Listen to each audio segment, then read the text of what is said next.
In this video, I'm going to demonstrate how to use the JSTOR database, which is a really useful database for locating journal articles related to history and fields that are quite similar to history. So let's go to the Murphy Library homepage. We're actually going to look for journal articles. So it'll be in this journal articles and more tab here. And we're going to go to the JSTOR database directly by getting to the title. So then we're going to hit J for JSTOR. But if you want to use any of the other databases that are good for history, historical abstracts, you would hit H, EBSCOhost, you would hit E, etc. This is how you can gain access to them. So we're going to click on JSTOR. And what's brought up is an advanced search field. And advanced is probably a better way to tackle this. Let's say you're doing a project on Native American boarding schools.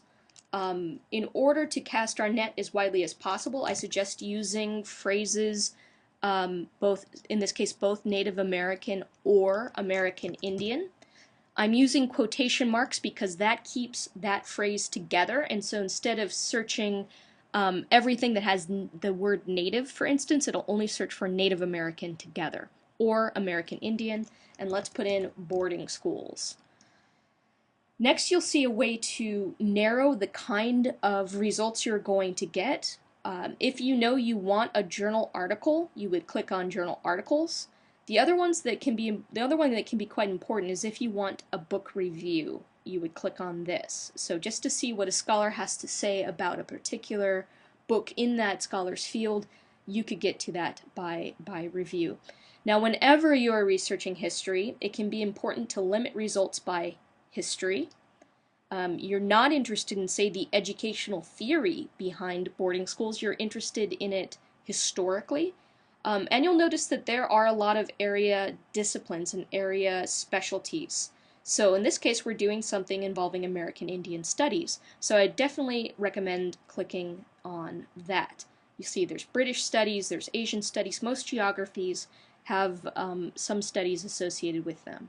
So there are important ways to narrow your results so you know you're getting works by historians that are relevant for your particular topic, in this case, Native American boarding schools.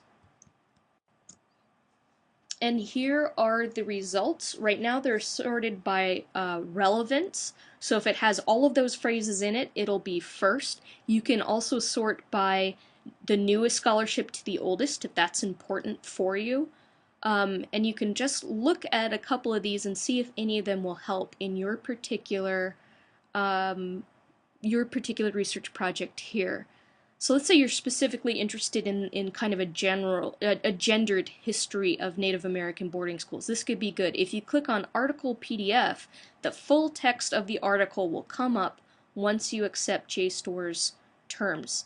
You can then save this to your computer, to a flash drive, to any other place where you do that, but here is the article itself.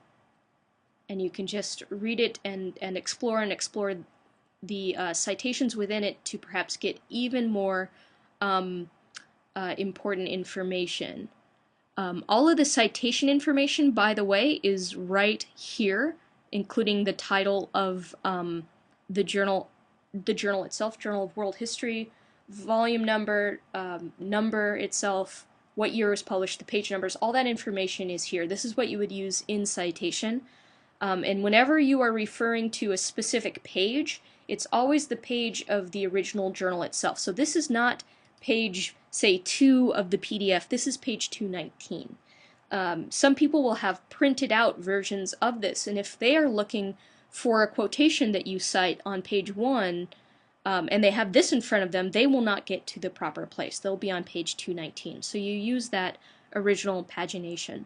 Sometimes, too, the very first footnote or right before the first footnote, there's information about the author. Here you see that she is associated with Central Michigan University, so she's likely a professor there. Could be that she's a grad student, but it's more likely that she's a professor. So you can get some information about the person, him or herself, right at the beginning of one of these.